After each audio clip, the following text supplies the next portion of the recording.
Sejam todos bem-vindos à nossa aula de ciências no nosso caderno pedagógico, aula de número 15. Nós vamos falar nessa aula de hoje sobre os micro-organismos. Micro são minúsculos, né? São pequenas partes de seres que são vivos e que a gente não consegue ver a olho nu. A gente vai descobrir nessa aula o que são fungos, o que são bactérias, o que são lactobacilos, entendeu? Os micro-organismos são seres microscópicos mal vistos e que a população, na maioria das vezes, associa a uma ameaça à saúde humana e problemas. Porém, na verdade, eles são fundamentais para manter a qualidade de vida das pessoas. Muitos alimentos, remédios e vacinas que usamos foram desenvolvidos a partir de micro-organismos. Alguns exemplos, o queijo e a penicilina. Também tem outros exemplos, né, de micro-organismos atuando na feitura de alimentos. O vinho também é, né, uma bebida que é feita de, de fungo. Nós temos também o Yakult, que é uma bebida láctea fermentada, láctea que vem do leite, tá, crianças? Para entendermos melhor a importância dos micro-organismos, vamos lembrar o que já estudamos sobre a cadeia alimentar e o fluxo de energia nas cadeias alimentares. Percebam bem, né, que a energia solar ela é captada pelas plantas e as plantas transformam, né, em fotossíntese. E aí, essa energia é transferida para os outros seres. E embaixo vocês estão vendo que vai de um ser para o outro, ou seja, um ser troca energia com o outro. Isso se chama fluxo energético, ou seja, qualquer animal dentro de uma cadeia alimentar que recebe a luz do sol, ele troca energia com outros seres, tá bom? O próximo slide já está aparecendo aí. Ó. O que as imagens estão representando? Qual é a principal fonte de energia para os dois ecossistemas retratados? Quem utiliza a energia do Sol para produzir seu próprio alimento? Como são chamados? Então presta bem atenção que vocês têm dois ecossistemas diferentes, né? A gente tem aí o fundo de um rio e nós temos uma floresta. Partindo da premissa de que são dois ecossistemas completamente diferentes, nós vamos responder a essas perguntas que estão aí, né? Já sabem a resposta? Vou deixar essa daí para vocês responderem, tá bom? É só relembrar a nossa aula de cadeia alimentar que tá tudo certo. Próximo slide. O que você imagina que acontece com a energia transferida entre os seres vivos presentes em uma cadeia alimentar? Então, percebam só, ó, o Sol transfere, né, o calor para as plantas, né, e as plantas se reproduzem através da fotossíntese, certo? As plantas,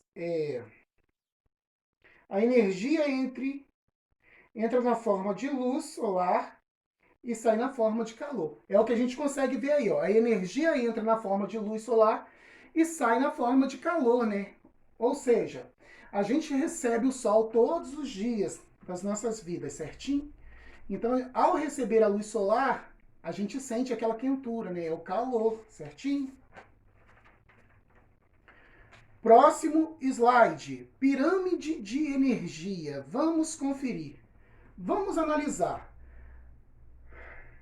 Vocês têm o topo da pirâmide, que são os produtores. Nós temos depois o consumidor primário, consumidor secundário, consumidor terciário e o consumidor quaternário. Presta bastante atenção na diferença entre esses consumidores. A transferência de energia ocorre em que direção? É de cima para baixo ou de baixo para cima? O aproveitamento de energia é maior ou menor numa cadeia alimentar pequena, de 3 níveis?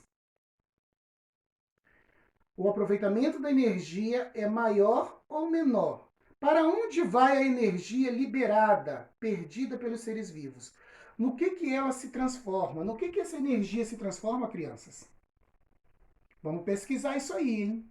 Gente. Essa pergunta é fácil de responder se você pensa que o fluxo de energia, quando chega até os seres vivos, eles passam a transferir essa energia de um para o outro, certo? Então essa energia ela tende a diminuir. E como é que ele transforma, como é que ele passa essa energia de um para o outro? Na forma de calor, né, crianças? Ele passa na forma de calor. Então ela se transforma em quê? Já está respondido. O que você acha que está acontecendo com a energia transferida? Ela está aumentando ou ela está diminuindo? Veja bem. Acabei de responder essa pergunta lá, né? Toda a energia, à medida que ela vai sendo transferida, não tem como ela aumentar. A tendência é ela diminuir, certo, crianças? Os decompositores na cadeia alimentar. Os decompositores, ou seja, os micro-organismos, são seres vivos responsáveis por realizar a reciclagem da matéria orgânica na cadeia alimentar. São exemplos de micro-organismos, os fungos, as bactérias e alguns protozoários. A decomposição é o resultado da ação dos decompositores que atuam em todos os níveis da cadeia alimentar. Eles entram em ação após a morte dos produtores e dos diversos tipos de consumidores. A biomassa, fezes e excretas, que é a matéria orgânica desses seres, servem de alimento aos fungos e bactérias, de onde eles obtêm nutrientes e energia. Bom, o que é necessário que vocês saibam, né? Os micro-organismos, eu já havia falado, eles também servem para produzir alimentos. Muitos alimentos e até mesmo vacinas são produzidos através de fungos e bactérias. Eu quero lembrar para vocês que os micro-organismos estão em toda parte, né? Um dos poucos micro-organismos, né, que são fungo, que é visto a olho nu, é o famoso cogumelo. Algumas espécies de cogumelos são comestíveis também. Mas nós temos aí, ó, os lactobacilos vivos, que são bactérias que servem para a produção de iogurte. Bactérias espalhadas no ar, na casa, nos móveis, no nosso corpo. Né? O nosso corpo é a morada dessas bactérias, desses seres microscópicos. Né? Algumas bactérias, em sua maioria, alguns seres microscópicos são muito benéficos para o ser humano.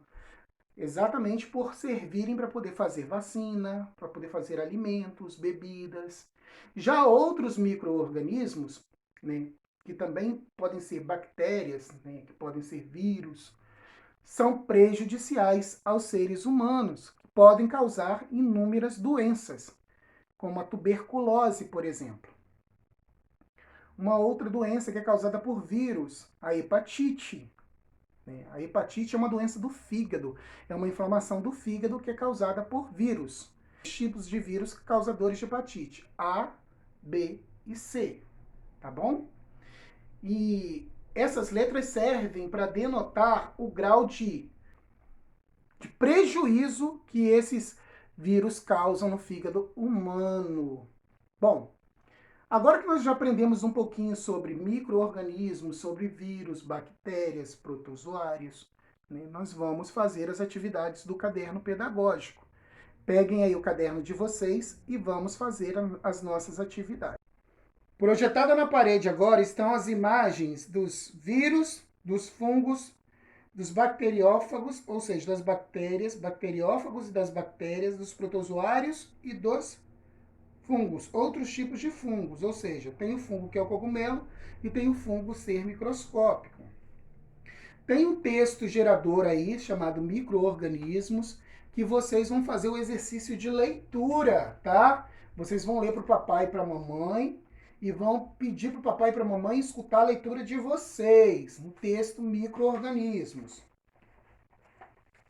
A questão número 1 está falando sobre os cogumelos, fungos comestíveis, comerciais ou mortais.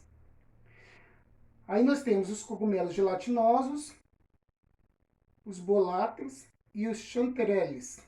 É provável que só na América do Norte e na Europa existam mais de 8.000 espécies de cogumelo, sendo que algumas delas são cultivadas por serem utilizadas no preparo de pratos muito saborosos. Mas dentre estas espécies, algumas são consideradas venenosas, impróprias para o consumo e uso humano, e outras mortais, mesmo quando ingeridas em pequenas quantidades, ou seja, são veneno. Algumas espécies de cogumelo, se você comer uma pequena porção que seja, é morte na certa, tá bom? Os cogumelos são produtos naturais de espécies variadas. Pelas informações do texto, podemos dizer que, por ser natural, podemos comer qualquer espécie de cogumelo. Eu acabei de falar que algumas são comestíveis, né? Mas nem todas são comestíveis. Algumas são mortais, ou seja, podem causar a morte. Respondam aí. Questão de número 2. Leia o texto a seguir e responda às questões. Eu vou deixar vocês lerem o texto, tá bom? Vocês estão ficando muito mal acostumados.